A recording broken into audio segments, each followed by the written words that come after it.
Baik, Bapak Ibu yang kami hormati, selanjutnya adalah sambutan oleh Ketua FPTI Jawa Tengah. Kami mohon berkenan Bapak untuk memberikan sambutan dan membuka acara sosialisasi konsorsium repositori perpustakaan perguruan tinggi. Kepada beliau, Bapak Suwondo Shum Mkom, dipersilahkan. Terima kasih. Suaranya terdengar, Mbak Nurul? Terdengar, Pak. Ya, Pak Wondo, Oke. terdengar, Pak. Terima kasih. Assalamualaikum warahmatullahi wabarakatuh. Waalaikumsalam Alhamdulillahirabbil warahmatullahi alamin. Yang saya hormati narasumber pada pagi hari ini, yaitu Mas Erwan Setiabudi Shum, dan sebentar lagi menjadi Mkom. Kemudian Mas Arief Kurniawan Shum, beliau dari Universitas Sudirman Purwokerto, dan Mas Erwan dari Politeknik Kesehatan Semarang. Dan moderator kita pagi hari ini yang berseri dan sehat selalu, Mbak Nurul Hasanah SIP dari Pustakaan Universitas NU Jepara, dan Bapak Ibu pengurus FPTI Jawa Tengah dan Bapak Ibu sekalian yang hadir pada kesempatan pagi hari ini. Bapak Ibu yang saya hormati, bahwa kita ketahui bersama, bahwa kita sadari bahwa repositori perguruan tinggi ada sebuah sistem yang memungkinkan kita untuk mengelola, menyimpan, membagikan hasil penelitian, karya ilmiah atau sumber lainnya yang dihasilkan oleh tempat kita bekerja atau perguruan tinggi kita. Nah, harapannya dengan repository ini kita dapat meningkatkan visibilitas dan aksesibilitas hasil penelitian dari sudut akademika di lingkungan kita.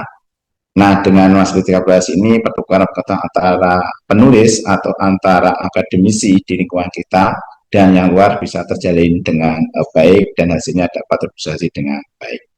Kegiatan sosial ini bertujuan untuk mengenalkan repositori Bapak Ibu sekalian kepada anggota FPTI Jawa Tengah yang belum mempunyai, khususnya yang belum punya repositori, karena banyak kemarin yang saya menanyakan adakah teman-teman yang belum punya repositori ini ada layanan FPTI Jawa Tengah untuk memberikan fasilitasi untuk mempunyai repositori di tempat Bapak Ibu sekalian. Bapak Ibu sekalian, kesempatan ini kita mengenalkan kepada Bapak Ibu sekalian bahwa FPTI Jawa Tengah ada melayani Bapak Ibu sekalian untuk anggotanya. Maka itu kebutuhan tentang repositori ini yang memang diminta oleh anggota FPTI Jawa Tengah, kita harus memfasilitasi dengan harga yang terjangkau atau memang kita membantu, itu Bapak Ibu sekalian. Nah, saya percaya Bapak Ibu sekalian bahwa repositori yang akan kita bangun ini akan menjadi sebuah alat yang sangat berguna bagi kita semua, dan saya berharap kegiatan sosial ini dapat membantu kita untuk memahami dan memanfaatkan repositori lebih baik dan membangun repositori lebih baik. Bapak Ibu sekalian, sebelumnya kami juga akan mengucapkan banyak terima kasih kepada semua pengurus anggota yang bekerja keras untuk melaksanakan kegiatan ini, khususnya di Komisi IT. Ini dikawal oleh Mas Aris dan timnya, dan Pak Daniel kerjasama yang sudah menyiapkan kegiatan ini, juga Mbak Nurul di bagian keanggotaan yang sering ngojak-ngoyak ya tentang keaktifan anggotanya. Dan sebelum saya tutup, Bapak Ibu, saya menyampaikan beberapa program GPTI yang akan kita laksanakan segera. Bapak Ibu sekalian, untuk pengumuman hibah akan segera kita umumkan, mungkin ada wawancara, insya Allah sesuai dengan yang semoga nanti secara bertahap kita seleksi sih, dan mungkin ini nanti hasilnya mungkin 5, 6 atau 7 perguruan tinggi dulu gitu, nanti bertahap karena sesuai dengan anggaran. Ada yang minta TV, ada yang minta barcode, ada yang minta locker dan sebagainya. Nanti kita sesuaikan dengan kemampuan kita, termasuk ada yang minta e-book dan sebagainya. Ini semua akan kita kembalikan ke teman-teman untuk memanfaatannya, sehingga kami di program kerja ini benar-benar untuk teman-teman anggota FPTI Jawa Tengah. Kemudian setelah lebaran nanti ada penulisan ilmiah, juga Bapak Ibu sekarang harapan saya bisa bergabung, dan akan kita beri akun untuk spesiesnya, AI-nya bagaimana menulis artikel dengan baik dan sebagainya, kita akan beri akun begitu Bapak Ibu yang bisa hadir di sana, itu ya.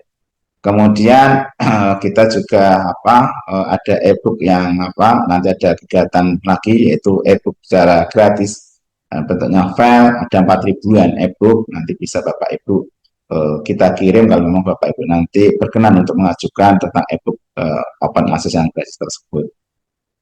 Selain pendataan Bapak Ibu, saya mohon untuk Bapak Ibu yang tahun ini sudah tahun 2025, sudah mulai Februari, yang dapat surat dari Mas Erwan dan Mbak Nurul segera mengaktifkan keanggotaannya, karena salah satu ukuran mendapat hibah dan sebagainya kegiatan itu adalah anggota yang aktif. Salah satunya syaratnya. Kemudian nanti kegiatan untuk termitin, untuk jurnal dari Pak Daniel dan tim, alhamdulillah sudah jalan dengan baik. Dan nanti akan menyusul Bapak Ibu kalau menghendaki tentang Scopus gitu ya Bapak Ibu, AI konsorsium Bapak Ibu memang kalau mau menginginkan hal tersebut bisa kita fasilitas dengan catatan minimal adalah 6 perguruan tinggi atau 7 perguruan tinggi bergabung di sana, kemudian bisa berlangganan bersama-sama Scopus atau dengan database direct. Nanti harganya akan lebih murah dan sesuai dengan kemampuan Bapak Ibu sekalian, yang memang kita berusaha untuk memfasilitasi tersebut. Dan ada kegiatan lainnya termasuk literasi ke luar negeri, nanti Pak Daniel akan menyampaikan mekanisme seperti apa harapan literasi ke luar negeri ini, sudah sekedar pergi ke sana lalu kita menimba ilmu di sana. Karena globalisasi sudah di depan kita dan sudah terjadi Bapak Ibu sekalian, mau tidak mau kita harus meningkatkan kompetensi diri kita dan perusahaan kita untuk lebih baik lagi di kancah bukan nasional lagi, kita bicara ada internasional. Sekali lagi Bapak Ibu, kita tidak bicara lagi nasional, tapi bicara kita ada internasional. Maka itu mau tidak mau kita harus hidup di sana dan harus mau di sana dan harus ada di sana. Seperti itu ya Bapak Ibu sekalian. Nah Bapak Ibu sekalian, saya mengucapkan banyak terima kasih kepada Bapak Ibu sekalian sekali lagi. Dan sebelum saya tutup sambutan saya, Bapak Ibu sekalian, izin ada kata-kata indah untuk Bapak Ibu sekalian mengikuti kegiatan ini. Ini bukan pantun Bapak Ibu, hanya kata-kata indah. Menurut saya maksudnya. Ya, Bapak Ibu, April Slim, Reporter Kaya 5 yang terbuka, membantu kita berbagi dan memperluas akses dengan lebih mudah. Dengan April Slim kita dapat meningkatkan visibilitas dan memfasilitasi kolaborasi antara peneliti dan akademik dengan lebih efektif. Demikian video saya, dan bismillahirrahmanirrahim, dan izin Bapak Ibu sekalian, dan Allah Subhanahu wa taala, semoga acara sosialisasi kegiatan repositori perguruan tinggi pada pagi hari berjalan dengan lancar. Bismillahirrahmanirrahim. Alhamdulillah. Demikian yang saya sampaikan, semoga dapat bermanfaat bagi kita semua. Mohon maaf bila ada kata tidak yang tidak sesuai atau tidak benar atau salah. Yang mohon maaf sebesar-besarnya. Wabillahi taufiq wal hidayah. Wassalamualaikum warahmatullahi wabarakatuh. Waalaikumsalam warahmatullahi wabarakatuh. Terima kasih kepada Bapak Suwondo, Esum Mkom, yang telah memberikan sambutan dan buka acara sosialisasi konsorsium repositori perpustakaan perguruan tinggi di pagi hari ini. Baik Bapak Ibu yang berbahagia, kini tiba saatnya masuk dalam kegiatan inti, di mana pada kesempatan hari ini telah hadir kedua narasumber kita yang sangat kompeten di bidangnya. Beliau adalah Mas Erwan Setiobudi Eswum. Beliau pustakawan Politeknik Kesehatan Semarang. Dan Mas Aris Kurniawan Eswum, pustakawan Universitas Jenderal Sudirman Purwokerto. Kedua narasumber kita akan memberikan pemaparan dan akan dilanjutkan dengan sesi tanya jawab. Untuk pemateri pertama, kepada Mas Erwan Setiobudi Eswum, dipersilahkan untuk berikan materinya. Monggo Mas Erwan. Ya, terima kasih Mbak Nurul. Bismillahirrahmanirrahim. Assalamualaikum warahmatullahi wabarakatuh. Alhamdulillahirrahmanirrahim. Segala puji bagi Allah, Rabb semesta alam yang telah memberikan banyak nikmat kita sehingga kita bisa sharing terkait repository institusi. Nah, yang saya hormati Pak Suwondo, Ketua FFPTI dan pengurus FFPTI, dan Bapak Ibu sekalian yang hadir dalam acara pagi hari ini. Perkenalkan, saya Erwan, saya adalah pustakawan di Poltekkes Kemenkes Semarang. Di FFPTI saya membidangi bagian perbendaharaan dan membantu di komisi IT juga untuk memaintain beberapa aplikasi yang ada di FFPTI. Nah, Bapak Ibu sekalian, sesuai yang disampaikan oleh Pak Suwondo, eh, FPPTI Jawa Tengah itu membuka konsorsium terkait pengelolaan repositori. Nanti akan disampaikan oleh Mas Aris bagaimana modelnya. Nah, ini saya ingin menyampaikan tentang urgensi repositori institusi bagi perguruan tinggi. Izin saya share screen terlebih dahulu.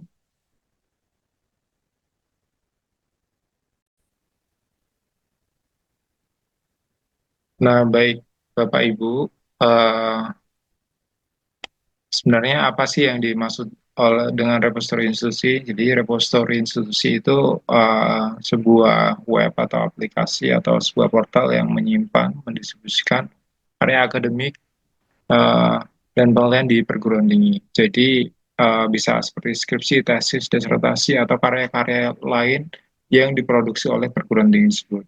Jadi ini sebagai akses terbuka untuk eh, karya-karya tadi. Seperti itu.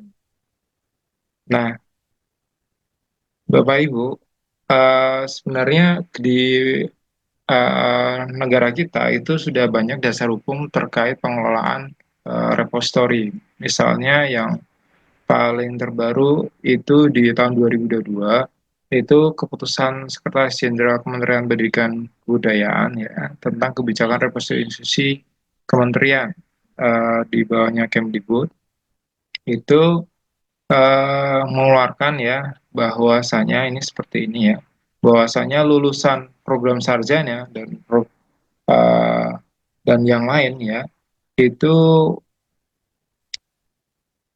wajib mengunggahnya ke repositori perguruan tinggi yang eh, kami stabilo ya. Nah, ada lulusan-lulusan magister itu atau doktoral eh, sifatnya bisa ini ya publish untuk jurnal. Nah, yang lulusan sarjana itu mengunggahnya ke repository. Nah, kecuali apabila dipublikasikan di jurnal. Terkait dasar hukum yang lain, misalnya di lampiran Permendikti nomor 44 tahun 2015 itu kalau sarjana itu ini ya eh, tugas akhirnya dinamakan skripsi. Nah, ini sarana publikasinya itu diunggah di repository perguruan tinggi. Sarjana terapan, kertas kerja atau misalnya sarjana terapan di seni, esai seni ini juga sarana publikasinya di repository perguruan. Ini magister, tesis juga sarana publikasinya di repository, ya. Magister terapan juga sarana publikasinya di repository. Mungkin ada output di tataran magister berupa jurnal ilmiah, nah itu diterbitkan di masing-masing penerbit jurnal seperti itu. Nah, Bapak Ibu dan yang lain ya, termasuk di dunia perpustakaan itu juga eh, mengambil peran juga di Undang-Undang Nomor 43 Tahun 2007 tentang perpustakaan ya. Nah, Bapak Ibu, sebenarnya siapa saja yang memanfaatkan repository ya? Nah, tentu kalau repository institusi itu yang memanfaatkan adalah pertama mahasiswa ya, dosen karyawan. Lalu PT tersebut juga memanfaatkan untuk kepentingan matriks atau pengukuran ya, pengukuran atau ranking-ranking yang biasanya diselenggarakan oleh institusi tertentu. Masyarakat umum juga selain mahasiswanya perguruan tinggi tersebut juga mengakses juga repository institusi. Nah, lalu ada raksasa teknologi seperti Google Scholar itu juga mengindeks repository institusi kita, gitu. Lalu yang terkait uh, administrasi di dosen ya, Rama dan Sinta itu juga mengindeks repository kita. Jadi kalau spesialis repositoriesnya Rama ya. Nah, di Sinta itu ada tab terkait repository juga mengindeks data-data yang ada di repository kita. Nah, ya. Google Scholar mengindeks, terus Rama juga mengindeks Google Scholar, Sinta juga mengindeks Google Scholar, juga mengindeks repository kita. Lalu ada yang lain juga, misalnya OpenDoar, ya OpenDoar itu organisasi open access, ya itu juga mengindeks repository kita. Webometrics, nah ini di Webo, Bapak ini yang kalau kita mendengar ranking-ranking universitas yang dikeluarkan oleh Webometrics repository itu menyumbang peranan penting juga terkait peringkat dari Webometrics. Salah satunya keterbukaan akses institusi dan eh, eh, besarnya web yang ada di institusi tersebut. Lalu ada WorldCat, ya ini katalog dunia. Nah ini juga mengindeks repository kita. Jadi kalau kita memiliki repository, tentu banyak untungnya gitu ya. Selain menjadi tempat penyimpanan, juga untuk kepentingan administrasi, kepentingan matriks, ya, atau kepentingan untuk menaikkan ini ya, marwah institusi. Nah, di dunia ini ada beberapa aplikasi rekomendasi repository ya. Salah satunya ada ePrints, lalu DSpace, Slim juga bisa digunakan, lalu ada Omeka, ada KuCoin, ada yang lain. Kalau di Indonesia menurut Sherpa.ac.uk ya, itu di Indonesia sebanyak 78% itu menggunakan ePrints. Lalu ada DSpace ya, lalu ada Omeka, Others. Nah, ini Others yang 11% itu adalah seperti Slims atau software-software yang dikembangkan secara mandiri. Nah, ini Others maksudnya.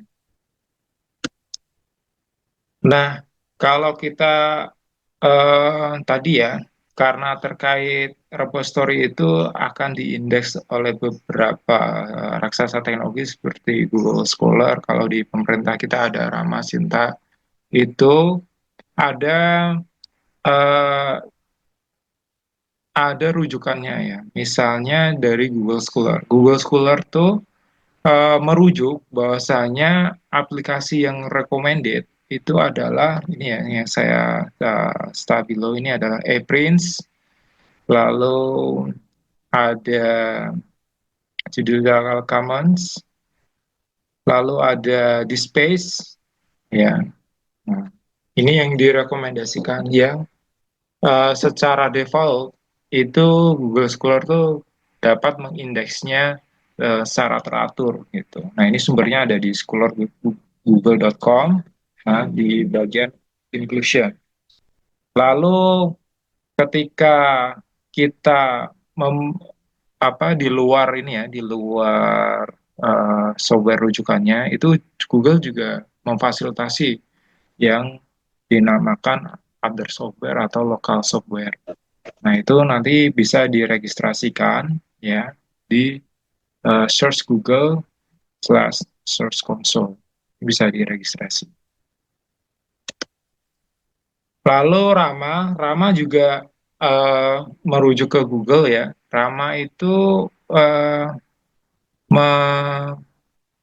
merujuk aplikasinya itu adalah ePrints, DSpace, dan Other. Other tuh ya lokal software yang atau software lainnya yang eh, syaratnya itu adalah support XML dan OAI. Jadi aplikasi yang dibangun itu harus ada fitur XML dan OAI. Ya, OAI itu protokol untuk pertukaran data ya, Open Archive Initiative. Kalau XML format.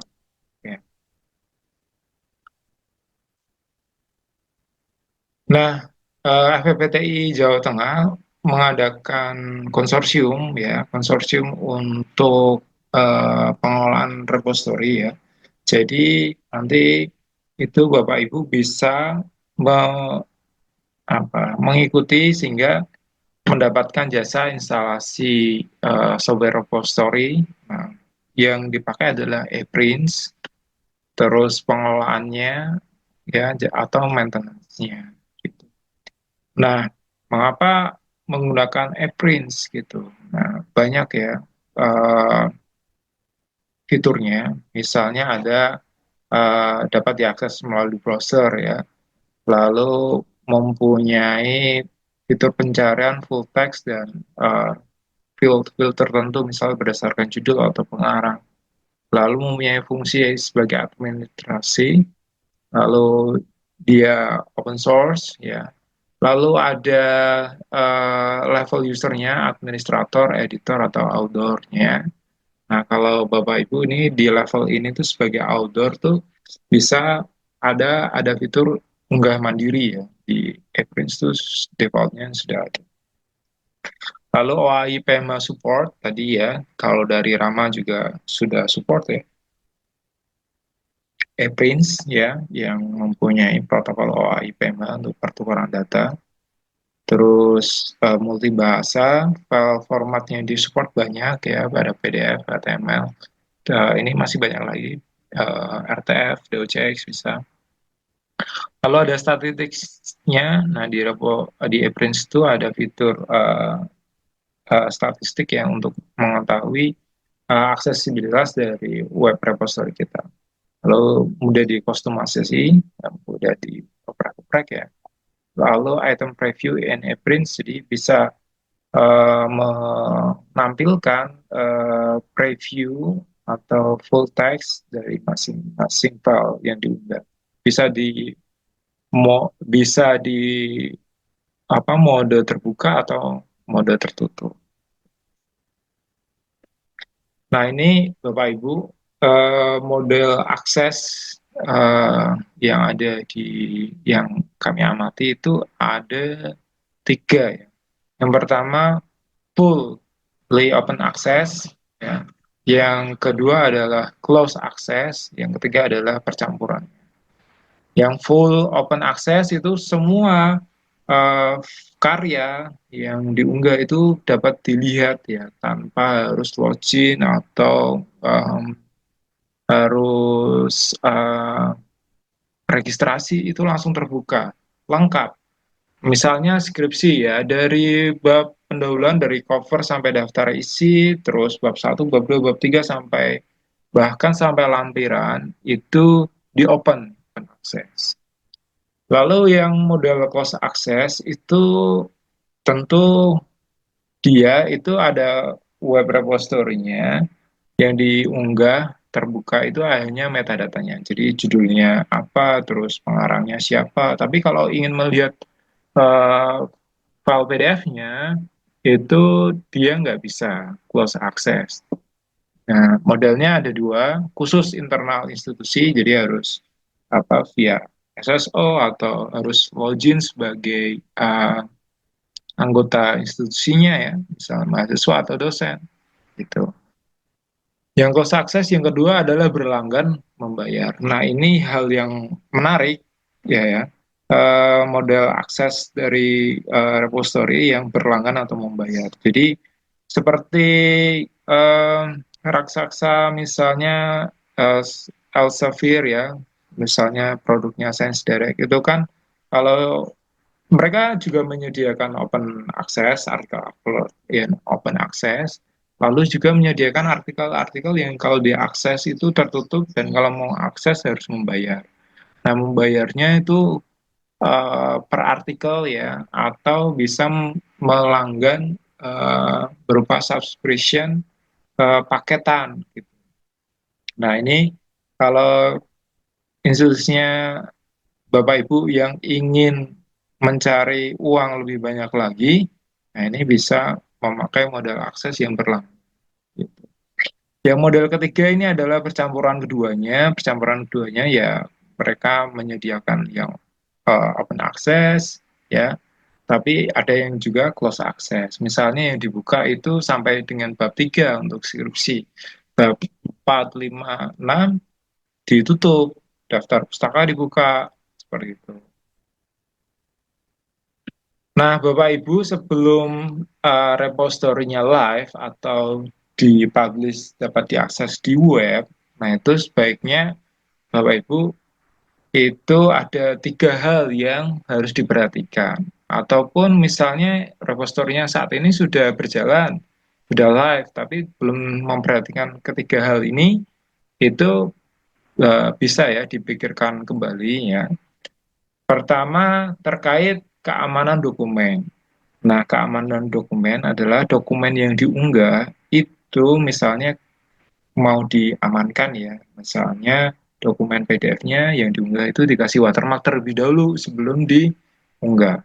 Atau misalnya kalau yang mau menganut model close access ya, PDF-nya eh, yang diunggah dikasih password dulu bisa. Lalu yang kedua, keseragaman struktur dokumen. Nah, ini Bapak Ibu yang dokumen yang diunggah itu pastikan strukturnya sama ya. Misalnya di bagian pendahuluan dari cover sampai daftar isi, misalnya itu harus ada lembar pengesahan di halaman ketiga, gitu. Atau di halaman keempat ada kata pengantar. Urutannya itu atau struktur dokumennya har- harapannya itu seragam.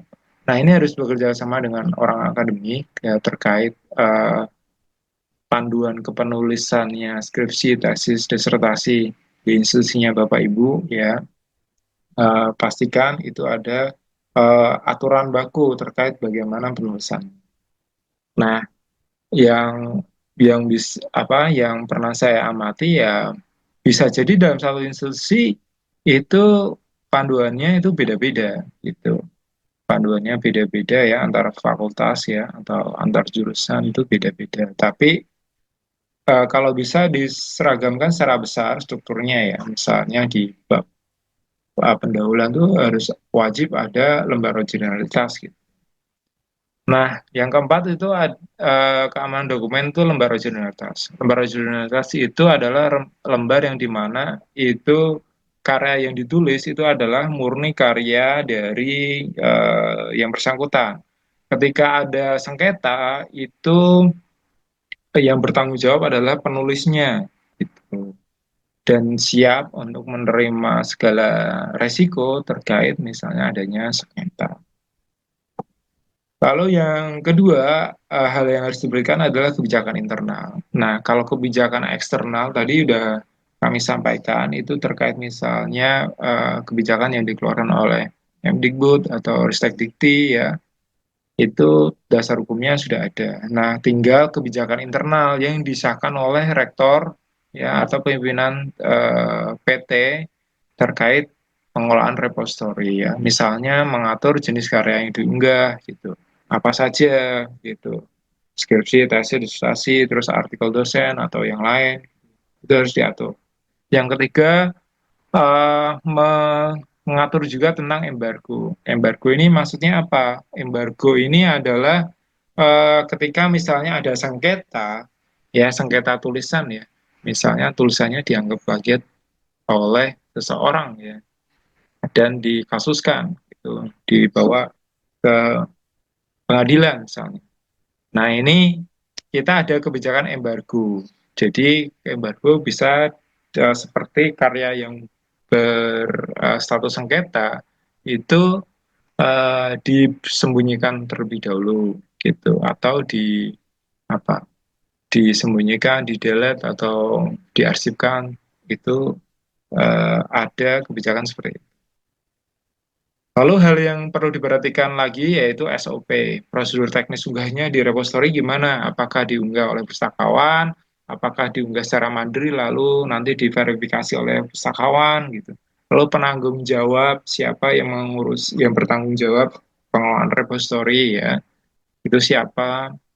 File yang diunggah apa saja ya, apakah PDF atau yang file-file yang editable seperti berformat DOCX, RTF atau apa ya, yang format Word gitu ya.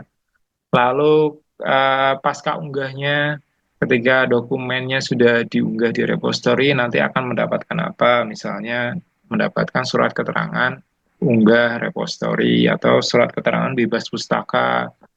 Nanti pasca unggahnya menerima fisik atau enggak. Kalau misal menerima fisik, itu nanti fisiknya diapain? Apakah diolah, dilabelin, dikasih barcode, lalu di display. Displaynya itu berapa lama? Apa 5 tahun terakhir ke belakang atau 10 tahun terakhir ke belakang?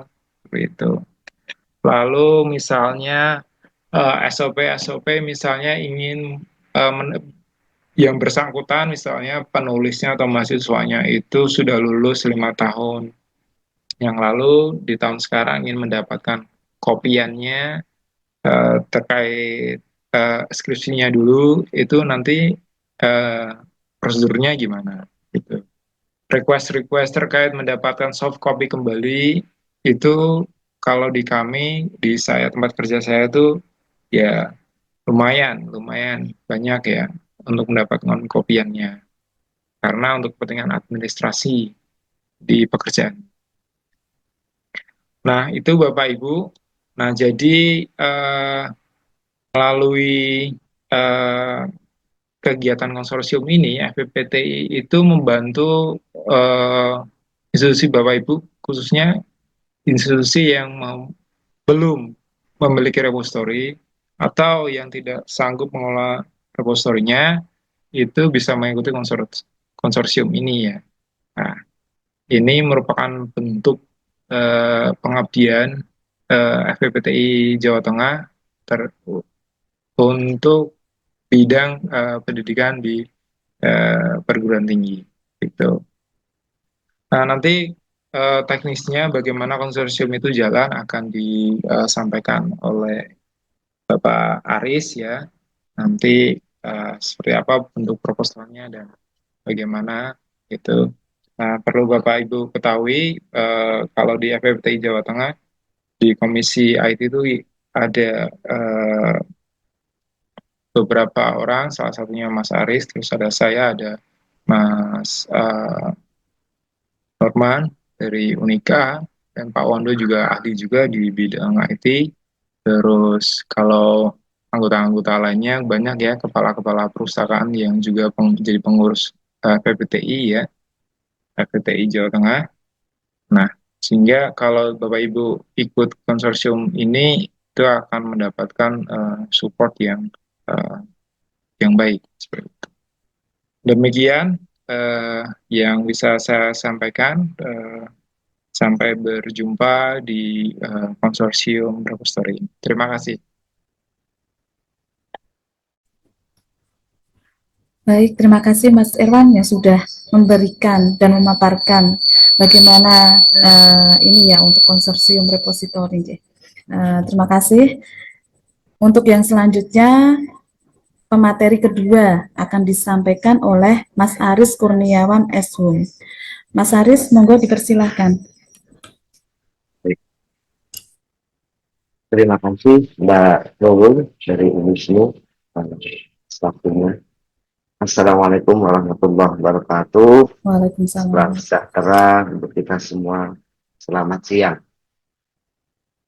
Oke, saya akan melanjutkan untuk sesi kedua ini. Terima kasih Mas Erwan atas tadi berkaitan dengan repositori yang membahas tentang aspek hukum dan hal-hal teknis yang lain, dasar-dasar hukum serta idealnya seperti apa. Untuk saya nanti akan bahas lebih kepada hal teknis. Saya izin share screen dulu.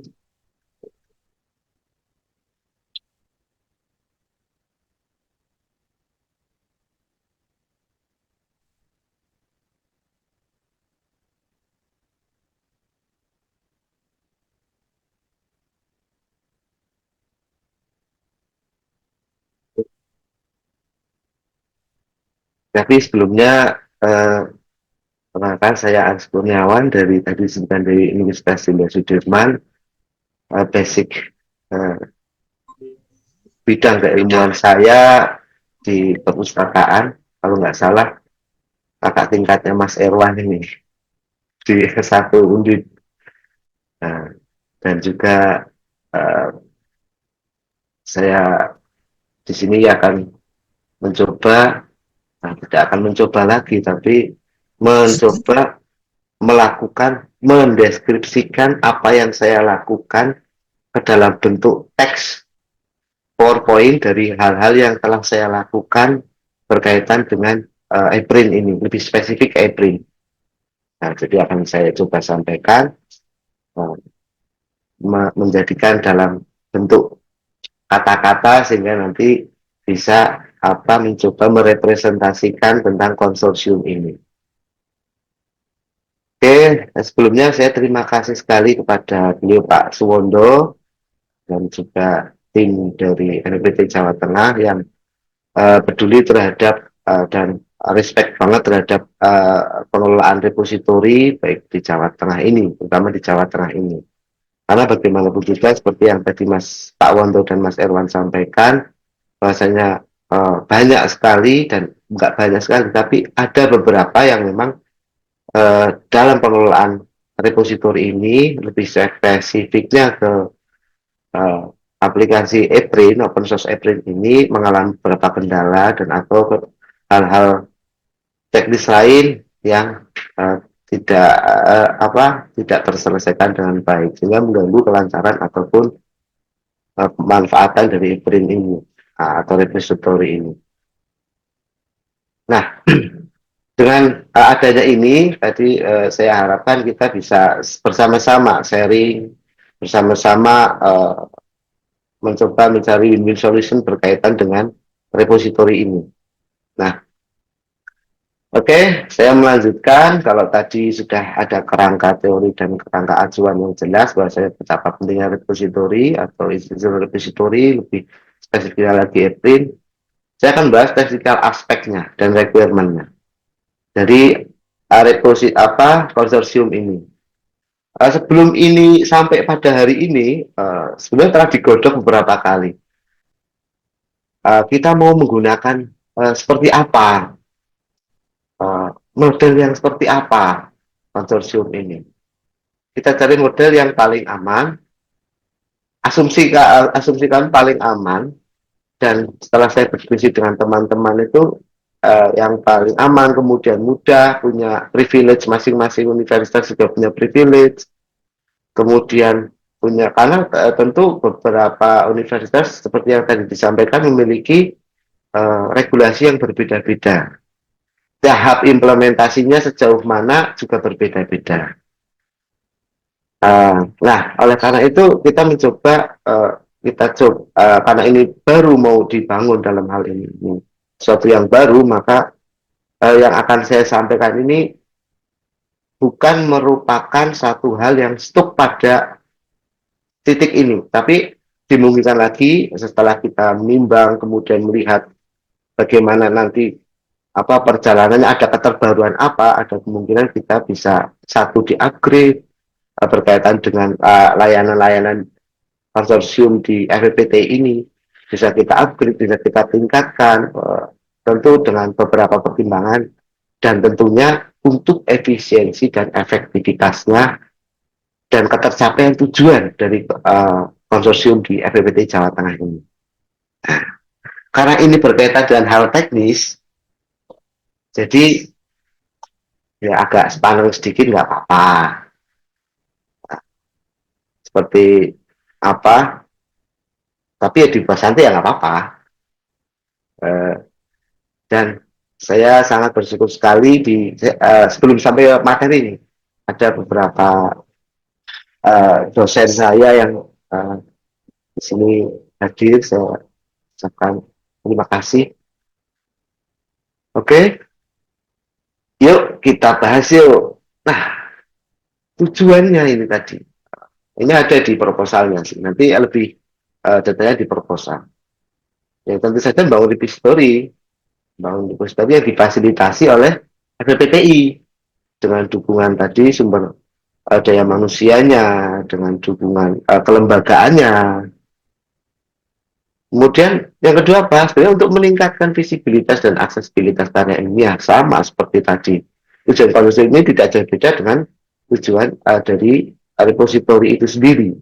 Di breakdown menjadi satu lebih spesifik lagi dan diperjelas lagi dengan konsorsium ini, dipermudah lagi dengan konsorsium ini.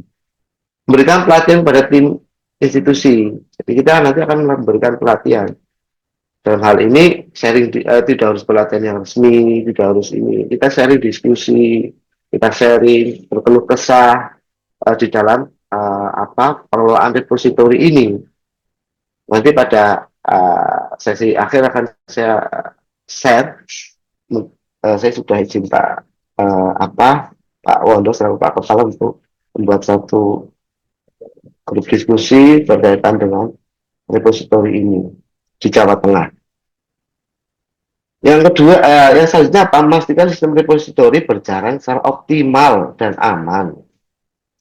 Jadi berdasarkan beberapa kasus, beberapa hal yang terjadi dengan pengelolaan repositori, ini kadang tidak optimal dalam artian, oke, sudah dipasang nih di salah satu universitas tertentu, tapi tidak ada penambahan koleksi, tidak terindeks di Google Scholar, tidak terindeks di mesin indekser yang lain, tidak masuk ke ramah repositori. Padahal tadi disampaikan berdasarkan landasan hukumnya ada baiknya terdaftar di ramah repositori. Berkaitan dengan metrik dosen tadi, dosen A bimbing berapa, bahkan di Sinta itu sudah muncul itu, nanti di metriknya itu keluar. Di Sinta itu ada metrik bimbingan dosen itu sampai berapa, diambilkan dari mana, dari ramah repositori. Jadi saya pikir akan menjembatani atau memfasilitasi pengajar-pengajar kita dalam melengkapi datanya di Sinta itu. Oke. Nah, setelah dari beberapa poin tadi yang secara eksplisit disampaikan di proposal maupun di bahan materi saya, tapi the real mission-nya apa sih? Ini berdasarkan dari kegundahan dan atau rasa ingin saling membantu bersama-sama dalam rasa saling memiliki di FPPTI Jateng ini untuk memfasilitasi sharing resources, sumber daya manusia, ya, sumber daya manusia, resource pemahaman dalam pengelolaan repositori. Mungkin Mas Erwan di situ sudah banyak bergelut dengan repositori. Kita sharing, jadi oh ya, saya tidak akan bahas lagi apa itu manfaat dari sharing resource, sharing knowledge itu sendiri. Tapi inilah representasi dan dimanifestasikan. Harus kita manifestasikan. Nah, FPPTI pada tahun ini mencoba memanifestasikan, mewujudkan dalam bentuk konsorsium ini. Dalam bentuk konsorsium repositori ini. Dan yang selanjutnya adalah keberlangsungan itu. Keberlangsungan dari institusi repositori tadi saya sampaikan. Diinstal, kemudian domainnya habis nih, ternyata reservernya rusak nih. Nah, dengan kita berada pada satu titik di pengelolaan di FPPTI dengan saya domain FPPTI atau VTS yang dilakukan di FPPTI, itu akan memotong kompas birokrasi. Soalnya seperti ini, kadang-kali ketika kita akan menginstal ataupun memanfaatkan repositori ini, kita harus berkomunikasi dengan bagian TI. Di bagian TI akan menindaklanjuti, saya yakin di bagian TI di beberapa universitas juga memiliki beban yang sangat tinggi, dan sejauh mana aplikasi repositori ini dan atau perpustakaan itu menjadi skala prioritas. Sehingga itu menjadi proses yang lama. Nah, dengan di konsorsium ini, ketika berada pada satu titik, kemudian di situ kita sama-sama profesi pustakawan, mungkin lebih memudahkan komunikasi. Itu akan keberlangsungan institusi repositori ini akan lebih lama, lancar, tetap ada. Ada juga misalnya nih, ketika kita memiliki server fisik sendiri, saya memiliki server fisik sendiri misalnya. Kemudian di sana ada kendala ketika ada trafficnya tinggi, ada kemudian kendala dengan hardware-nya. Kalau kita berlangganan menggunakan VPS ini yang di konsorsium ini, kita tidak perlu memikirkan hardware-nya. Ya, ketika kalau memang di situ misalnya ada yang mentok, tinggal kita upgrade. Upgrade. Saya mengeliminir saya tidak mengeliminir masalah anggaran dan lain-lain, saya eliminir dulu itu. Nanti karena itu contoh secara fisik seandainya kita di situ menggunakan server sendiri, sebenarnya itu memang membutuhkan effort yang sangat luar biasa. Memiliki server fisik sendiri membutuhkan effort yang sangat luar biasa. Environment-nya harus kita bangun, kemudian terupdate-nya, menjaga hak keamanannya, sangat luar biasa. Oke. Jadi konsorsium FPT ini mempunyai beberapa ruang lingkup. Yang pertama persiapan dan analisis kebutuhan, karena saya yakin di setiap institusi itu punya harus kita analisa kebutuhannya seperti apa. Tingkat perkembangannya koleksi seberapa akan menentukan storage yang akan disiapkan. Jumlah mahasiswa, keteraksesannya bagaimana, tinggi atau tidak. Itu akan menentukan VPS mana yang akan kita gunakan. Jadi nanti deh ya sebelum ke list VPS-nya, sebelum nanti ke domain-domainnya, saya masuk ke sini dulu. Tujuannya apa? Supaya kita bisa menentukan VPS-nya yang akan kita gunakan mana, spesifikasinya seperti apa. Jadi memang karena setiap universitas itu memiliki rasio pertumbuhan koleksi yang berbeda, rasio mahasiswa yang berbeda, itu juga akan menentukan apa yang harus disiapkan ke depannya berkaitan dengan repositori ini. Kemarin misalnya ada yang sekitar 5 tahun atau 6 tahun yang lalu dari salah satu universitas tertentu masih menggunakan server biasa tuh, ternyata naik terus kan, hanya harus kita prediksi ini untuk sekian kurang lebih untuk 5 tahun ke depan aman deh, 6 tahun ke depan aman deh.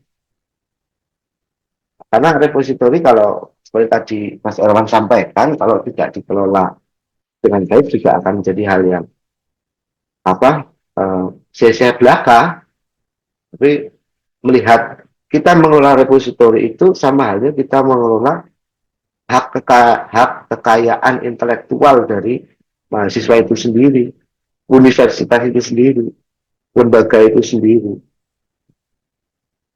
Oke.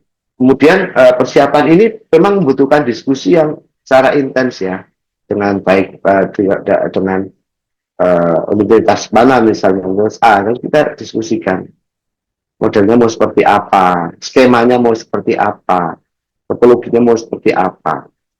Kemudian pada tahap instalasi ini, saya baru kemarin tadi malam nih ada berkaitan dengan instalasi ini, saya cukup khawatir apabila ada dependensi ataupun library yang tidak ada di secara tidak tersaji secara otomatis di Ubuntu, karena kita menggunakan Ubuntu server kan, walaupun Debian juga Red Hat, Debian dan Windows atau yang lain bisa, tapi saya lebih prefer menggunakan Ubuntu yang sudah sampai ke versi 24. Nah ini ada beberapa dependensi library yang memang di situ sudah tidak tersedia dan harus diadakan, terpaksa ya harus ambil dari bawahnya. Nggak, tetap bisa jalan, cuman membutuhkan effort juga. Karena seperti kita tahu, perkembangan ini sangat cepat. Baik dari operating sistemnya ini sudah upgrade terus. Kalau tidak berbarengi dengan upgrade dari Apple itu sendiri juga akan menjadi kendala. Tapi saya dukungan dari komunitas itu sangat bagus di April. Bahkan saya sering mengirimkan email kepada David Newman itu, developernya, pembuatnya, dan dibalas. Bahkan saya sampai kena teguran. Ketika saya memberikan email secara pribadi, tapi diharapkan ke milis aja technical mailing list itu. Tunggu silahkan ke sini aja, dan nggak tahu dia membalasnya juga responnya cepat, dan itu menjadi salah satu poin yang penting karena open source itu jikalau berbasis komunitas dan komunitasnya itu kuat solid, itu akan memberikan banyak referensi-referensi. Oke, instalasi EPRI ini sangat beragam ya, versinya juga sudah senantiasa di-upgrade terus. Kemudian terakhir tadi 24 semalam saya agak ini karena deadline-nya hari ini, jadi saya mencoba mendowngrade-kan dari Ubuntu 24 ke 22. Kemudian eh, konfigurasinya itu meliputi dari domain itu sendiri. Nanti ada skemanya, saya sampaikan skemanya. Domain itu bisa baik milik institusi tersebut ataupun bisa menggunakan domain dari FPPDI. Kemudian ada SSL, kita ada walaupun ketika kita berlangganan di situ itu mendapatkan SSL, cuman saya mencoba supaya tetap ketika langganan itu putus kemudian itu kita ambil, kita pindahkan, kita migrasikan, SSL-nya nanti takutnya ada problem, bisa menggunakan Let's Encrypt yang memang sudah di komunitas itu sering dan banyak digunakan. Berstandarisasi tadi berkaitan dengan RAMA, harus supaya bisa masuk ke terindex ataupun diambil di crawling datanya sama RAMA repository, maka harus berupa standarisasi dan harus lolos, karena sifatnya ini pengajuan. Ketika tidak lolos, berarti tidak bisa. Nah, itu harus berupa standar-standar yang memang sudah dikeluarkan oleh RAMA repository, dikeluarkan oleh pengelola RAMA repository. Nah, selain itu juga ada standarisasi lain yang berkaitan dengan subjek misalnya. Misalnya subjek di sini kita menggunakan subjek ID misalnya. Kita menggunakannya sudah tersedia di EPRIN, sedangkan langsung atau menggunakan subjek-subjek yang lain untuk menyubjek. File prodi, kemudian file sebuah ke universitas, file serta file yang lain yang sekiranya di situ itu untuk mendukung terkelolanya repositori dan arahnya adalah sampai ke RAMA repositori. Itu yang konfigurasi pertama disiapkan. Nah, ketika itu sudah siap untuk masuk ke RAMA repositori dan sudah standar dan sudah sesuai, yaitu tinggal kita daftarkan. Setidaknya kan memang outputnya itu nanti berkaitan dengan Google Scholar itu sambil jalan. Tapi yang indexer based search itu bisa kita daftarkan dan bisa kita cepat, itu prosesnya cepat menggunakan base search. Ya, ada beberapa yang memang tidak terindeks oleh Google Scholar. Ketika kami di forum itu kita diskusi, solusinya udah ganti subdomain aja. Ada yang menyarankan seperti itu. Ada juga saran-saran yang lain.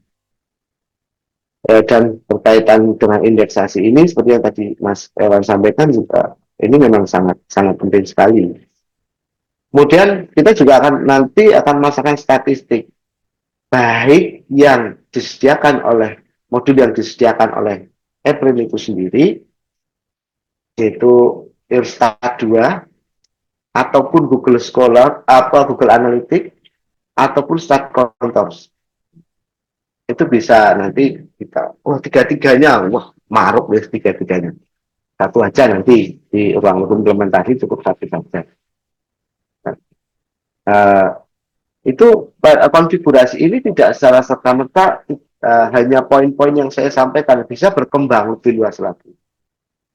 Misalnya nih pada domain nih tergantung domainnya, misalnya domainnya tetap mau nama lembaga nih, institusi asal, maka ya harus kita siapkan konfigurasi DNS-nya harus disiapkan oleh bagian TI-nya.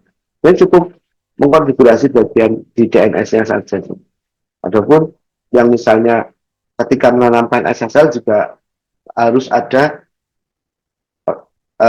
koordinasi lebih lanjut dengan bagian TI-nya. Nah, dan konfigurasi ini tentu untuk subjek prodi dan field yang lain juga menyesuaikan dengan nomenklatur yang ada di universitas tersebut, di institusi tersebut. Misalnya universitas, fakultasnya berapa, prodinya berapa. Nanti kita akan listan itu sekalian. Kita akan buatkan pilihan ketika penginputan itu. Nah, kemudian pelatihan ini nanti kita akan melakukan pelatihan, bimbingan, dan ada bisa dikatakan juga belajar bersama berkaitan dengan pemanfaatannya.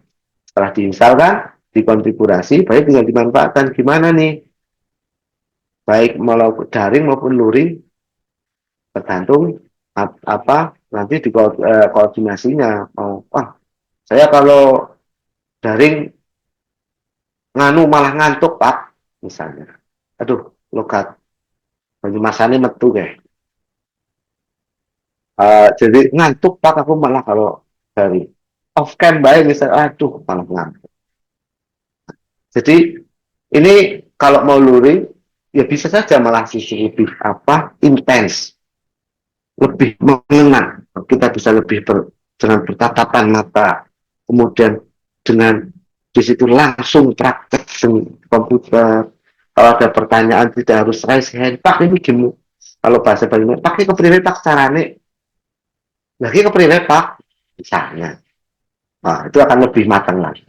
Tapi apapun itu nanti tergantung kan bagaimana permintaannya. Nah, pada saat pelatihan ini nanti ada beberapa tim ahli yang tadi disampaikan Mas Erwan, ada Pak Mas Erwan, ada Mas Mondon, Mas Norman, ada serta teman-teman lain di FPTI yang bisa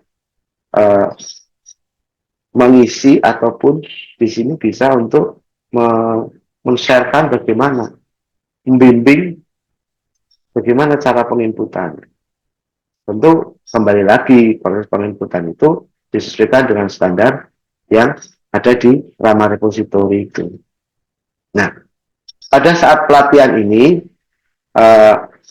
diharapkan setiap kita juga jangan khawatir ketika ada pelatihan ini tentu ada dokumentasi panduan penggunaan, walaupun sebenarnya sudah banyak bertebaran kan panduannya itu.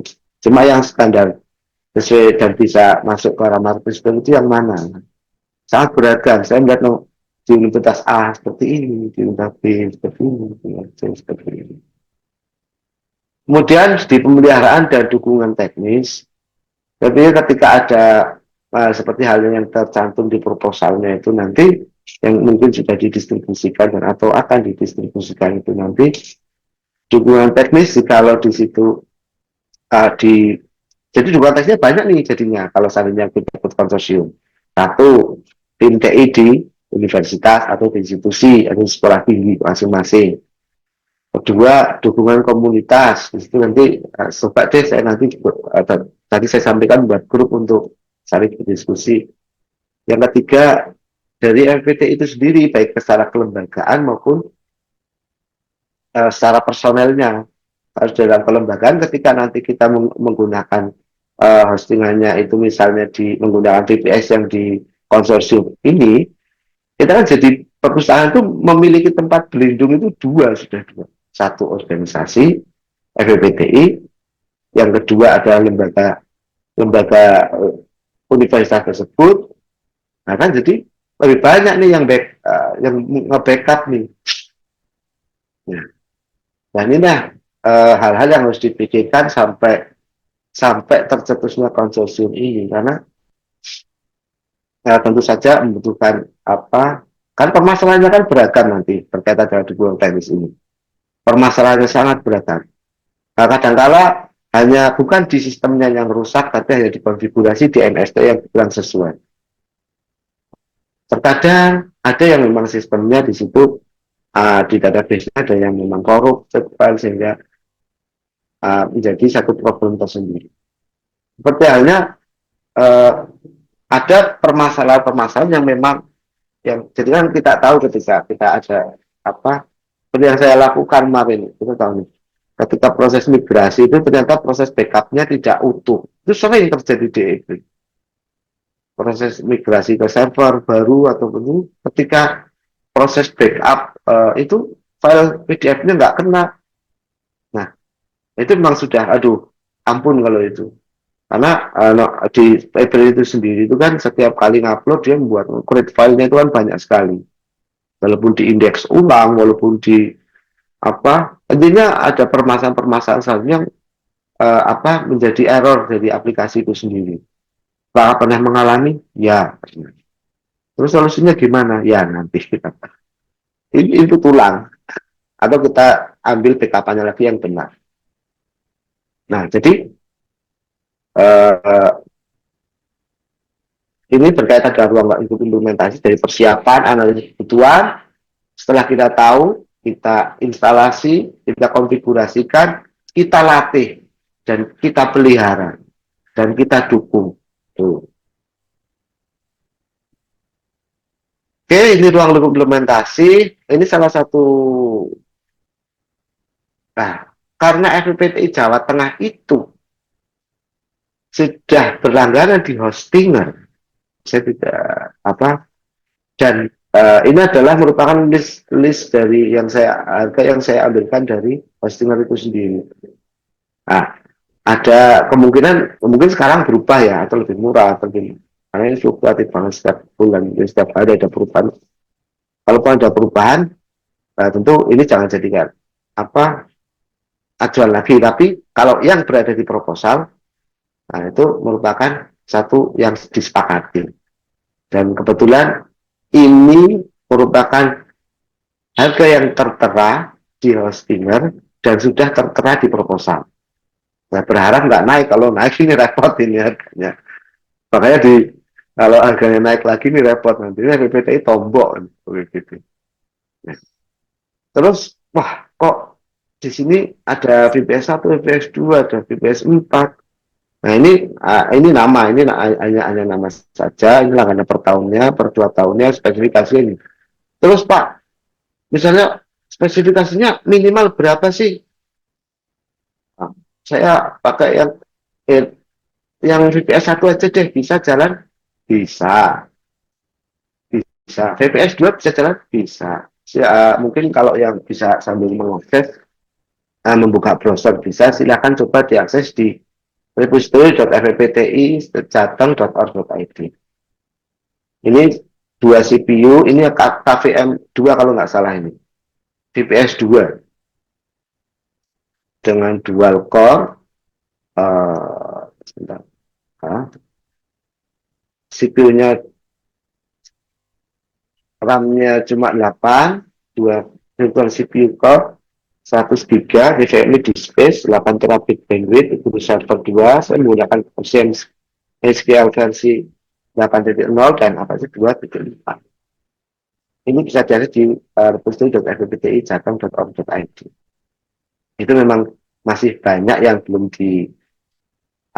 terkait dengan template ya. Ini hanya sebagai sampel saja. Ternyata bisa jalan. Makanya disesuaikan dengan tadi pada analisa kebutuhan tadi. Berpikirnya mungkin untuk kalau skala perusahaannya lukanya besar, maka dalam analisa itu disampaikan nanti.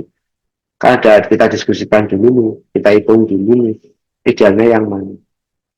Tapi jikalau di situ semakin tahun tambah nggak Pak kemungkinannya? Ya bisa saja tambah, otomatis. Storage-nya pasti akan tambah terus kan.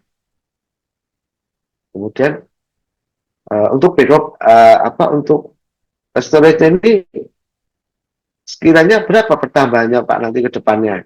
Ya nanti pada saat analisa itu kita coba rasio pertambahannya berapa untuk berapa tahun berapa ini nanti akan kelihatan. Nah,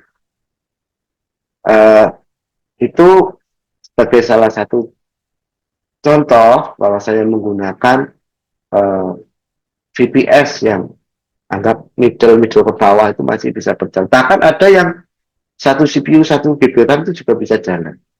Ya kalau skalanya tidak terlalu banyak. Misalnya gini nih, ada beberapa universitas yang menggunakan repository ini digunakan untuk menyimpan karya ilmiah dosen yang bertujuan untuk keperluan angka kredit, tidak untuk keteraksesan misalnya. Itu juga mungkin digedein di storage-nya karena trafficnya mungkin rendah ya, karena hanya di on-kan misalnya untuk keperluan-keperluan tertentu dan dipisahkan dengan repository yang digunakan untuk mahasiswa itu. ada yang memang terpisah semacam itu. Karena memang dinamikanya sangat luar biasa ya ketika uh, ada dosen, kemudian yang mengikut, kemudian ada kendala di cek to meeting berkaitan dengan yang ternyata 2 kali input ya di jurnal A sudah dipublis, ternyata di repository dimasukkan, kemudian mau untuk pengajuan suatu hal, kemudian dicek to meeting, ternyata harus tadi di embargo dulu kata Mas Erwan, itu harus di take down dulu juga. Mungkin saya yakin di beberapa teman-teman pengelola ini repository pernah mengalami itu. Nah, kalau misalnya semua itu tergantung regulasi dari setiap unitnya. Nah, berkaitan dengan VPS ini yang sudah saya install April dengan spesifikasi ini bisa jalan, saya pikir kalau standar minimalnya sesuai dengan yang ada di mungkin di web resmi April juga mengeluarkan kan standar minimum. Tapi untuk saya pikir di dua spesifikasi ini sudah cukup. Hasilnya berapa Pak? Mahasiswanya misalnya pakai itu. Nanti makanya berlangganan dulu di konsorsium ini. Jadi kita akan detailkan nanti. Oke. Kemudian model konsorsiumnya seperti apa sih? Oh, nanti masuk ke skema. Tapi sebelum itu backup dan manajemen hak aksesnya itu gimana? Metode backup mingguan seperti yang tadi tergantung VPS-nya kan. Backup mingguan, kemudian penyimpanan backup di lokasi berbeda. Jadi nanti saya sendiri dan juga tim di RPPTI yang berkait membidangi komisi TI nanti akan berusaha mencoba memberikan backup dari backup mingguan di VPS di penyedia hostingan itu. Jadi di tempat lain nanti akan di backup juga. Jadi ini merupakan memang tugas nanti kalau udah ini harus siap untuk mencoba membackup di offset backup. Idealnya seperti itu. Jadi kalau tidak ada backup ya repot nanti kalau ada hal-hal yang tidak diinginkan.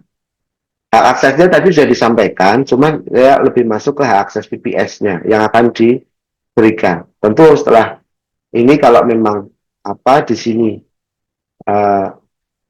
tergantung mau dikelola sendiri nih setelah ini oleh tim TI ini, maka akan kami berikan tentu dengan beberapa tahapan yang harus dilewati, misalnya pengajuan dan distribusi hak akses VPS terhadap anggota RPPTI tetap yang mengikuti konsorsium akan diberikan kepada siapa? Kepada tim TI-nya misalnya, kepada pustakawannya misalnya, kepada pengelolanya. Itu tetap akan diberikan. Cuma tergantung misalnya seperti ini. Udah, saya di situ aja Pak, nanti saya takut malah ada hal yang tidak diinginkan kalau ini sampai di kami simpan kami. Tenang aja, kami dari tim RPPTI tim RPPTI dan ataupun nantinya di sini komisi TI-nya akan mengupdate terus sistemnya. Tidak akan kami biarkan usernya passwordnya itu aja. Kita akan ada secara berkala untuk kita ganti aksesnya terhadap VPS itu.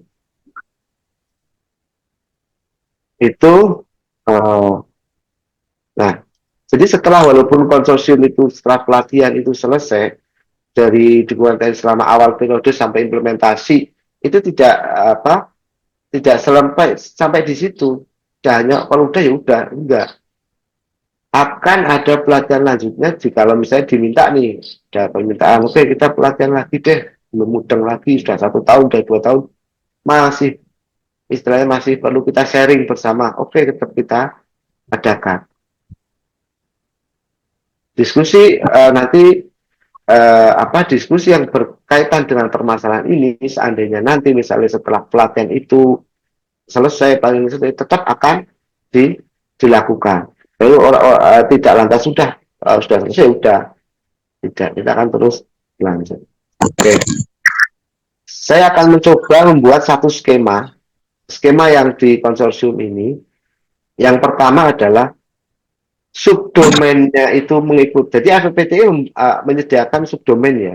seperti tadi saya share tadi di repositori FPPTI Jateng itu, maaf di lembaganya salah nih. Kita repositori nama lembaga fppti-jateng.org.id. Jadi VPS-nya di konsorsium dan sekalian difasilitasi dengan subdomain. Jadi istilahnya hanya konsorsium ikut langganan VPS saja. Nanti akan disediakan domain, tapi ya domainnya extensionnya FPPTI. Ini skema pertama. Ini lebih aman.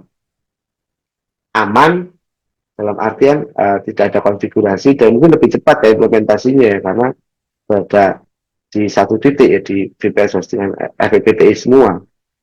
Kemudian di skema 2 itu menggunakan domain dari institusi tersebut, tetap bisa. Jadi memperingan kinerja dari tim TI institusi lembaga Anda, dan juga di sini yang pengelolaan VPS itu dilakukan oleh PPTI. Jadi tim TI dari universitas lembaga tersebut cukup menyediakan domain, mengkonfigurasi DNS untuk tim TI-nya. Nah, setelah mereka mengkonfigurasi, kita kasih IP publiknya, udah. Nah, di sini memang perlu koordinasi seperti tadi saya sampaikan. Jadi boleh nih VPS saja yang dilanggar. Perlu koordinasi untuk konfigurasi di DNS-nya. Oke, terus untuk skema 2 kita bisa dipahami. Kemudian skema 3 adalah VPS-nya melanggar sendiri VPS, dan kemudian di situ domainnya juga dari institusi tersebut. Tidak harus VPS, misalnya server fisik. Unit institusi tersebut membuat server fisik sendiri, udah saya beli server tower misalnya. Unit tersebut kemudian di situ sudah menyiapkan domain sendiri. Nah, cuman di sini kendalanya adalah ketika ini pemantauan dan pengawasan serta backupnya ini yang jadi permasalahan. Kenapa? Karena server itu ataupun VPS itu tidak di FPPTI. Tapi FPPTI tetap memberikan satu pelayanan, bahasanya ketika ada skema semacam ini, ya mari kita duduk bersama, mari kita coba ketika ada permasalahan, mari kita duduk bersama dan mari kita diskusikan bersama-sama. Ini skema 3. Kemudian yang skema keempat ini ialah yang paling tidak direkomendasikan sebenarnya. Cuman ini yang paling hemat. Tidak direkomendasikan, tapi paling hemat. Kenapa? Satu VPS yang disewa, tapi memiliki beberapa EPRI. Bisa, ya bisa. Dengan arsip yang berbeda-beda, dengan domain yang berbeda, konfigurasi di virtual hostnya diarahkan ke domain mana, virtual hostnya ini diarahkan ke domain mana, kemudian arsipnya itu diarahkan ke domain yang mana.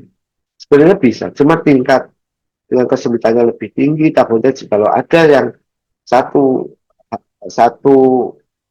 repository itu jebol, ya memang ini membutuhkan effort yang sangat luar biasa lah.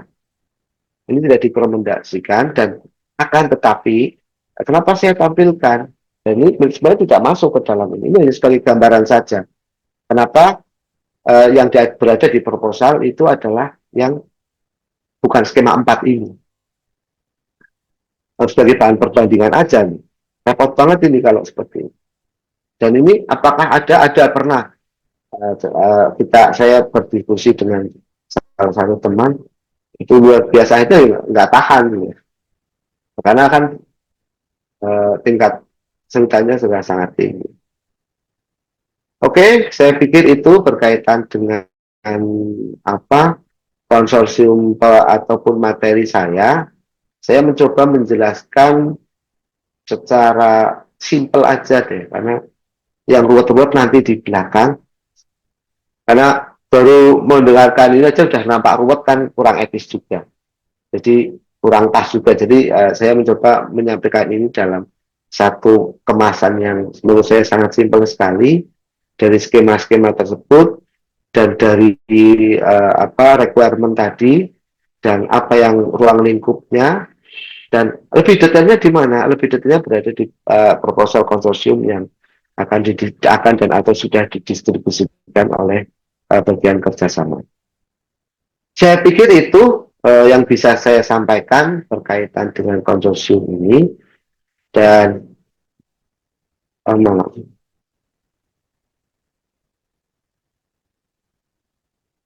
oke, saya kembalikan lagi ke Mbak Nurul dan ya Mbak Nurul.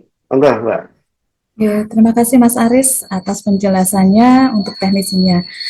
Baik Bapak Ibu, mungkin yang sudah menahan dan untuk bertanya, ya, untuk bagaimana teknisnya, bagaimana konsorsium itu gimana, saya buka untuk dua penanya.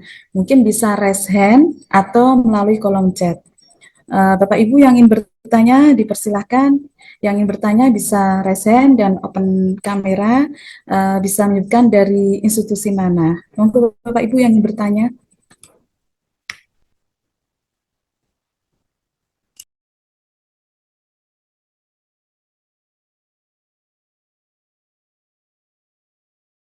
Oh iya Mas Haris, Mas Erwan, itu di kolom chat ada yang bertanya, spil pembiayaannya itu berapa Mas? Mungkin bisa ada penjelasannya untuk ini ya, konsorsiumnya. Monggo Mas Haris atau Mas Erwan bisa menanggapi. Oke, untuk list ini saya mengikuti yang uh, berada di proposal yang akan kita distribusikan ya. Jadi untuk pembiayaan ini, sebentar saya isi share screen. Ini memang harusnya ditanyakan kalau mau dengar. Oke, iya.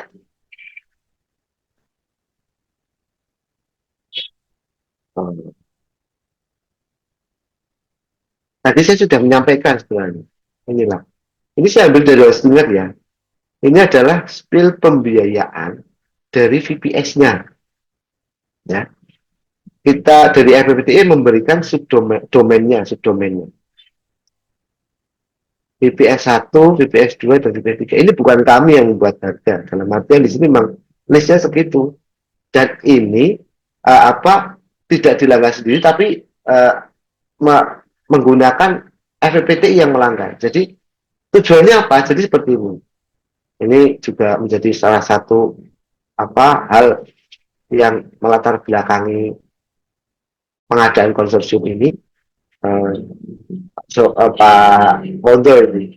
Karena kenapa harus FPPT yang melanggar? Karena ketika berada di lembaga FPPTI, asumsinya kita perpustakaan memiliki dua lembaga yang menjadi backup, lembaga institusi tempat itu dan juga FPPTI. Nih, kalau misalnya terjadi ada hal-hal berkaitan dengan pembiayaan yang mungkin pada tahun berikutnya ternyata ada kemunduran ini. Nah, pada saat awal diskusi nanti, pada saat akan melakukan konsorsium ini, dalam hal ini kita berbicara tentang spesifikasi dan lain-lain, kita sampaikan di situ. Bahasanya FPPT ketika melanggar, tentu ketika itu selesai dan belum ada pembiayaan berikutnya, FPPT akan mengambil satu kebijakan tertentu. Nah, itu menjadi suatu hal yang harus dibahas oleh FPPTI.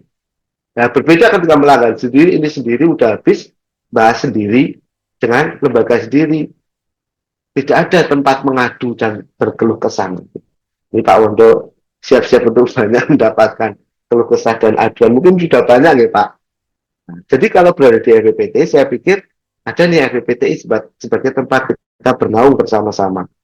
Kalau seandainya ada hal-hal berkaitan dengan nilai pembiayaan dengan langganan langganan VPS ini, itu kelebihannya. Nah, ini saya spill dan ini ada di proposal dan harga bisa mungkin kalau pas lagi diskon mungkin ya lebih bisa murah lagi. Nah, Pak, berarti saya gimana nih Pak? Setiap tahun enggak tergantung per tahun segitu, per 2 tahun segitu. Ini spill pembiayaan VPS-nya. Kemudian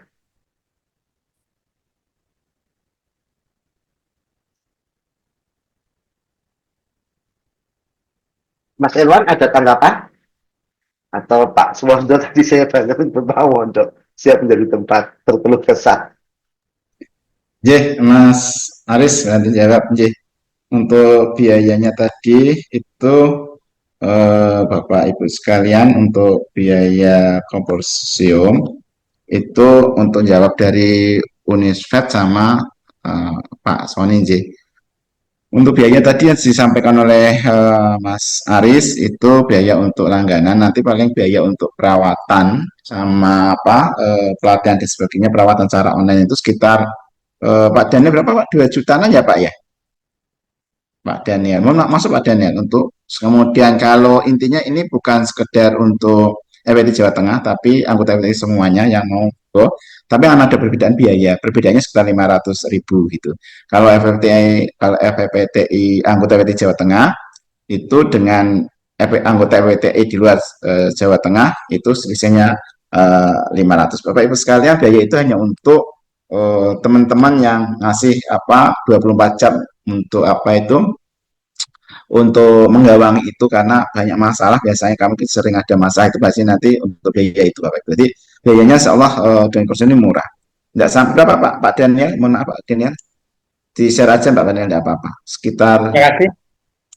Monggo Pak Daniel. Biayanya untuk apa? Selain yang disampaikan Pak Aris tadi langganan itu sama biaya untuk maintenance dan sebagainya. Monggo Pak Daniel.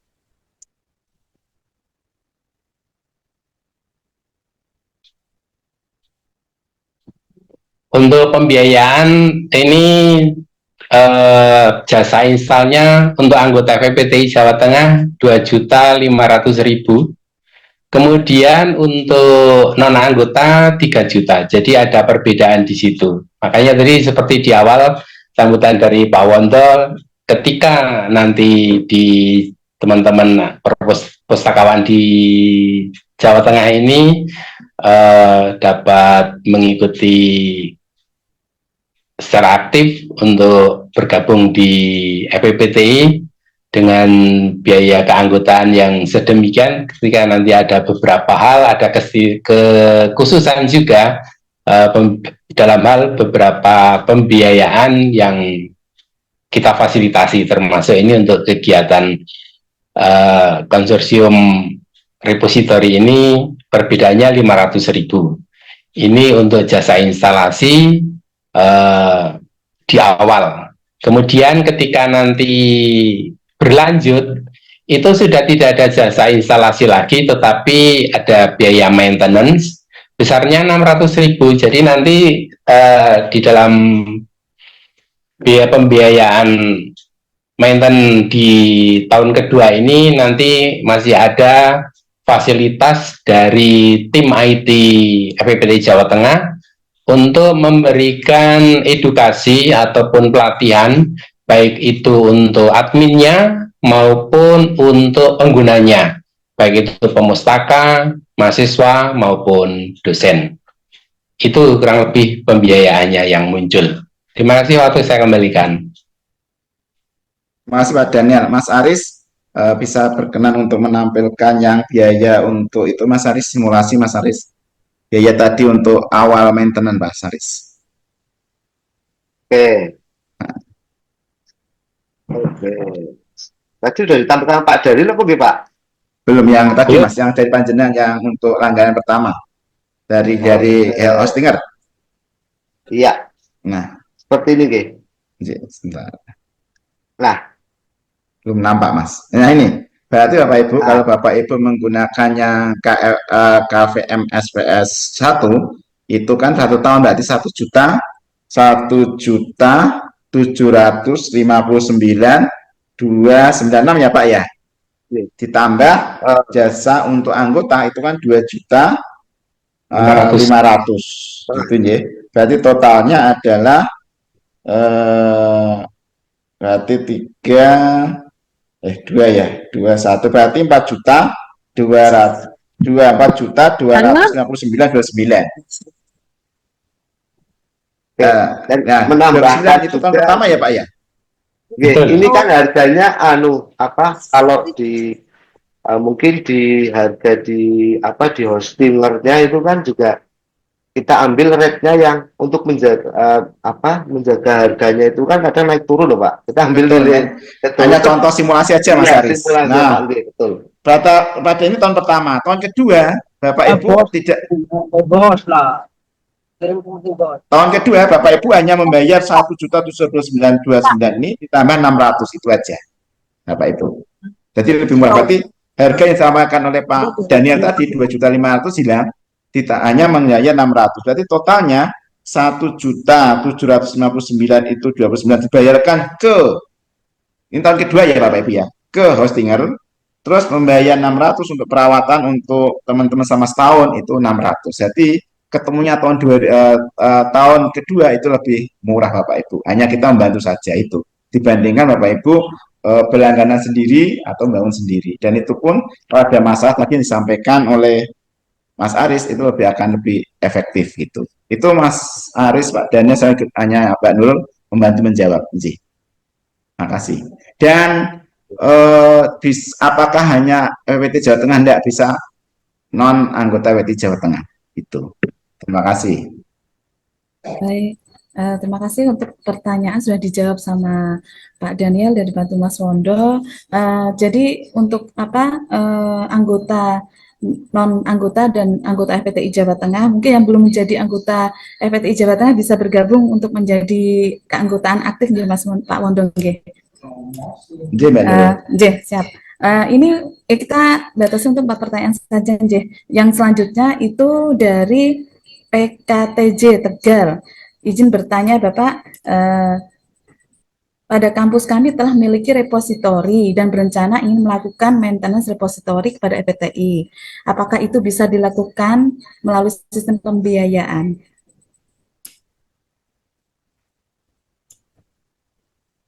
Mungkin Mas Haris atau Pak Wondo mungkin atau Mas Erwan ini ada pertanyaan dari PKTJ. Oke, Mas. Oke, maintenance ini melakukan maintenance kepada kami apa dengan pembiayaannya. Mungkin masuk ke biaya maintenance ya Pak Wondo, itu lebih ke maintenance mungkin itu. Saya kontribusi dari FPTI. Ya, itu maksudnya ke biaya maintenance nanti kamu karena tidak ada proposal nanti bisa dibicarakan oleh Mas Erwan, nanti bisa saja menghubungi ini Mbak Mas dari PKTJ Mas Agus bisa menghubungi Pak Daniel ya bagian kerjasama sih gitu. Tapi tujuan kita untuk anggota tidak jangan sampai memberatkan, intinya ini kita hanya membantu gitu sih. Dan Mas Aris saudaranya sama Mas Erwan dengan senang hati membantu gitu Mas. Bagus, silakan nanti hubungi Pak Daniel sih gitu. Mungkin nama WPA-nya ada nomornya, kontak komunikasi lanjut itu mungkin apakah Mas Aris atau Pak Daniel bisa di-share di chat nomornya Mas Aris sama Pak Daniel mungkin izin sih. Pak Daniel monggo di share saya.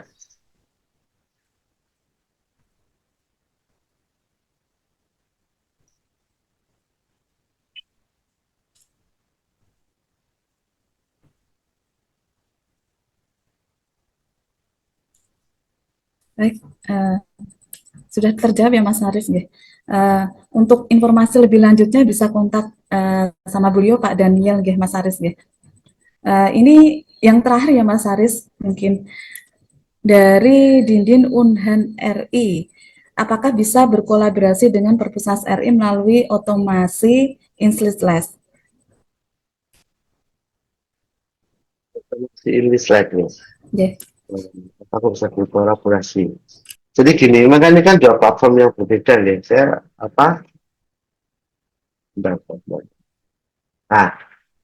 berkolaborasi dengan Perpusnas RI melalui otomasi ini. Ini dua konteks. Kalau yang repository ini kan ETD, Electronic Thesis dan Dissertation. Jadi memang khusus repository untuk mengelola karya ilmiah sivitas akademik Yang di situ kalau sedangkan English Lab ini merupakan aplikasi misalnya kayak itu opak nih. Walaupun ini kalau April itu masuk ETD, kalau Slim kemudian apa Slim yang Senayan itu kemudian ada lagi English Lab itu aplikasi memang untuk seolah-olah dispesifikasikan untuk opak untuk aplikasi katalog untuk pengelolaan layanan pinjaman dan lain-lain. Memang secara prinsip ini sama-sama aplikasi. Cuma aspek pemanfaatannya itu cukup berbeda. Kalau repository lebih spesifik untuk EPD, Evaluation and Dissertation, kemudian untuk English Lab dan Slims, walaupun tetap di situ tetap bisa ya, dia menginput di situ untuk English Lab bisa menginput koleksi jenis apa aja bisa. Kemudian mungkin tesis disertasi dimasukkan ke situ. Tapi bagaimana sinkronisasi dengan Rama? Sinkronisasi misalnya dengan indekser yang lain. Nah, itu menjadi satu pertanyaan juga dan bisa dikatakan ini satu hal yang memang seandainya memang bisa terrealisasi kita cari arahnya mau kemana? Nah, maksudnya kolaborasi otomasi mungkin kolaborasi dalam artian April atau di sini repository dengan English Lab. Sepemahaman saya itu pertanyaan ini. Dengan dua aplikasi ini tadi saya sampaikan memiliki aspek pemanfaatan yang berbeda. Saya pikir itu jawabannya, mungkin ada yang mau menambahkan, monggo. Karena saya yakin di perpustakaan di universitas, tingkat universitas, untuk pengelolaan repository ini, karena merujuk pada kementerian, aturan kementerian, maka lebih banyak menggunakan DSpace, April, atau open source lain yang di situ masuk ke dalam list yang tadi Mas Evan sampaikan. Tapi dua itu tadi. Saya pikir itu untuk mungkin bisa menjawab pertanyaan itu. Atau Mas Evan mau menambahkan, monggo. Jadi kalau di itu memang platform yang bersama tapi berbeda. Kalau di apa untuk repository institusi perguruan tinggi itu kebanyakan uh, paling juga adalah skripsi tesis disertasi. Ya pakai Slim atau Insta sebenarnya bisa, cuman memang mereka butuh apa ini ya, butuh kostumisasi gitu. Kalau Eprints di Space memang sudah rekomendasi dari Google, pakainya itu. Jadi tinggal pakai saja. Pakai Slim atau Indislat juga bisa juga sih, cuman apa bisa harus dikostumisasi. Nah, eh, si Google Scholar juga bisa mengindeks Slims atau Indislat juga gitu. Kayak tempat saya bekerja, repositorinya pakainya Slims juga. Pakai Slims tapi sudah dimodifikasi gitu. Demikian. Terima kasih Terima penjelasannya, Ibu Terima kasih, Nurul. ya, Mas Erwan, Mas Aris, dan Pak Wondo penjelasannya. Mungkin masih banyak pertanyaan lagi ya, tapi karena sayang waktunya terbatas, untuk lebih lanjutnya kalau yang perguruan tinggi perpustakaan yang ingin mengikuti konsorsium bisa menghubungi beliau, Pak Daniel, dan nomor sudah di-share di chat kolom. Baik, Bapak Ibu, sebelum acara kita tutup, dan kita bisa untuk berfoto bersama untuk dokumentasi. Monggo Bapak Ibu bisa on kamera untuk foto bersama dalam kegiatan ini.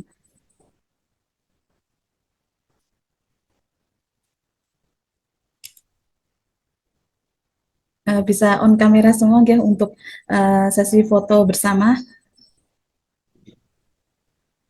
Izin saya share presensi Oke, Pak Daniel. sebelum ditutup.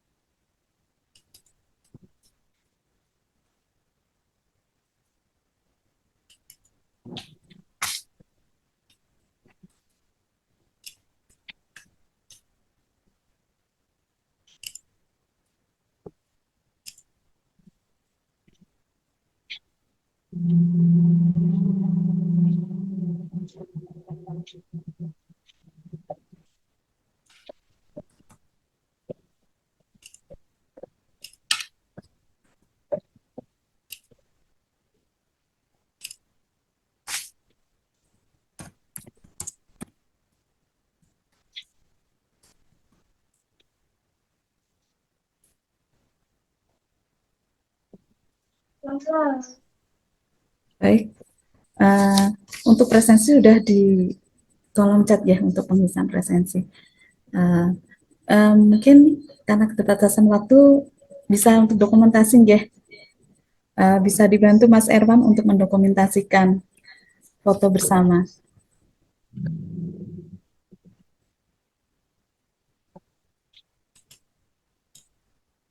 Ya, izin mengambil dokumentasi. Oke, slide pertama.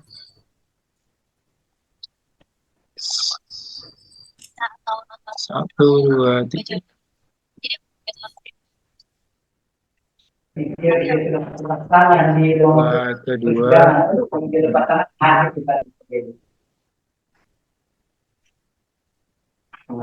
Satu, dua, tiga.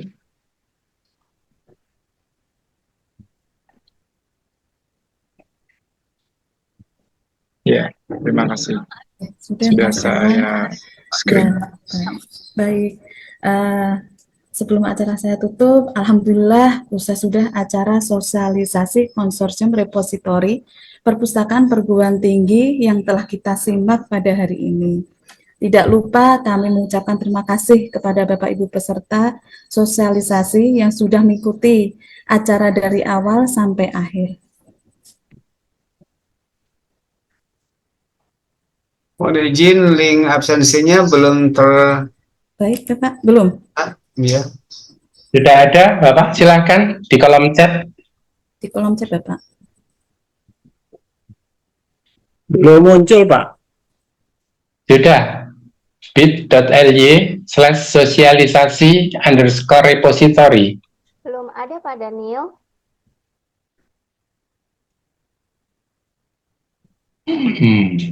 Oh, sebentar.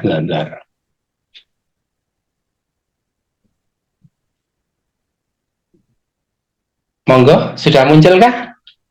Sudah Pak Daniel. Sudah Pak, ya. Terima kasih Pak. Ibu Nurul, terima kasih. Baik Bapak, terima kasih. Terima kasih atas kehadiran semua dan perhatiannya. Mohon maaf atas segala kekurangan. Wabillahi taufik wal hidayah. Wassalamualaikum warahmatullahi wabarakatuh. Sebelum saya tutup, ada pantun ubur-ubur ikan lele. Sampai jumpa kembali di kegiatan FPTI Jawa Tengah, Le. Terima kasih. Mantap. Terima kasih. Dari Aceh, dari Manado hadir, dari Bengkulu hadir tadi, dari Kalimantan juga, terima kasih. Hadir Manado. Selamat siang Manado. Siang Pak pembicara. Kalau boleh cetak sertifikat kami yang ikut supaya mantap. Ya, kami usahakan sertifikat, nanti mohon mengisi presensi supaya kami bisa mengirimkan sertifikatnya. Oke, siap Pak pembicara. Thank you. Sami-sami.